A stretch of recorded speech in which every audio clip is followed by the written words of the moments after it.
और आज अगर बिहार में जातीय गणना हो रही है तो इसका श्रेय बीजेपी को जाता है। ये लोग इस उम्मीद में थे कि केंद्र की सरकार जातीय सर्वेक्षण का विरोध करेगी और ये लोग बीजेपी को पिछड़ा विरोधी करार करेंगे। जातीय सर्वे पर केंद्र सरकार की तरफ से हलफनामा दायर करने के बाद राजद की हवा निकल गई है।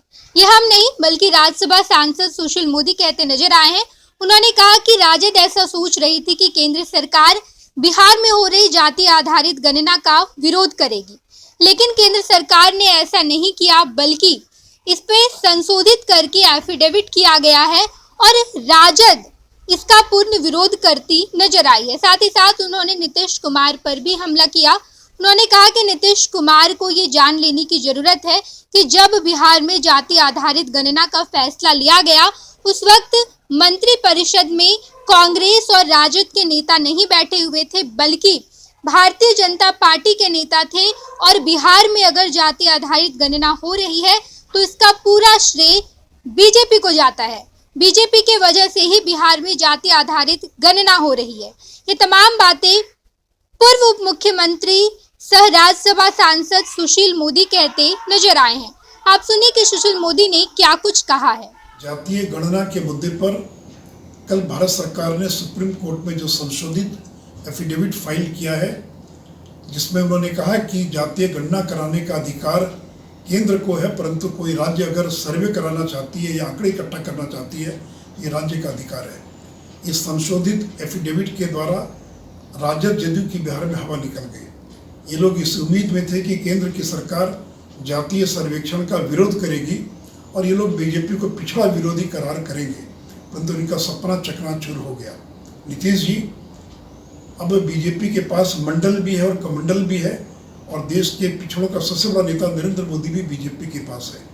और आज अगर बिहार में जातीय गणना हो रही है तो इसका श्रेय बीजेपी को जाता है, क्योंकि जिस मंत्री परिषद ने निर्णय लिया उसमें राजद कांग्रेस के लोग नहीं बल्कि भारतीय जनता पार्टी शामिल थी। और अगर बिहार में जातीय गणना में विलंब हुआ तो इसका कारण बिहार सरकार है, क्योंकि हाईकोर्ट में ठीक प्रकार से बहस नहीं हो पा रही थी और उसमें स्टे लगा। अगर उसी समय देश के नामी गिरामी वकीलों को लाकर खड़ा किया गया होता तो आज शायद स्टे की स्थिति नहीं बनी होती। तो भारतीय जनता पार्टी जातीय सर्वेक्षण के पक्ष में है और हम चाहेंगे कि जल्द से जल्द उन आंकड़ों को सार्वजनिक किया जाए।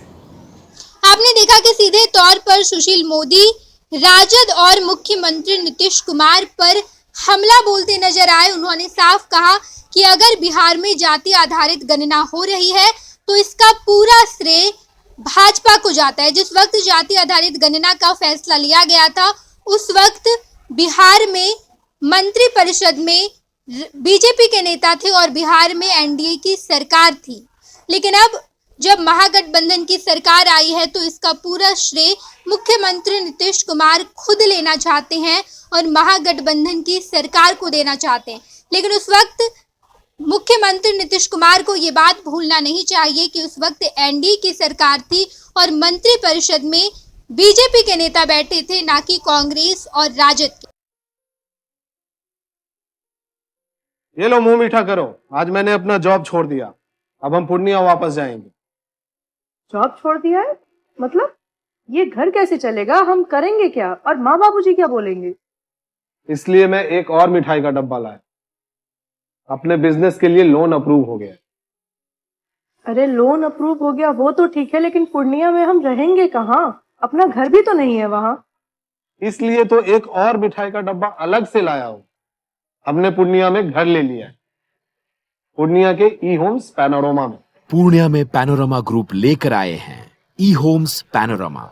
बड़ा घर, आलीशान जिंदगी और अत्याधुनिक सुविधाओं के संग। अरे अब क्यों मुंह मीठा करवा रही हो? क्योंकि हम घर वापसी जो कर रहे हैं। घर वापसी की खुशी पूर्णिया में ई होम्स पैनोरमा के संग। E homes panorama, luxurious lifestyle redefined.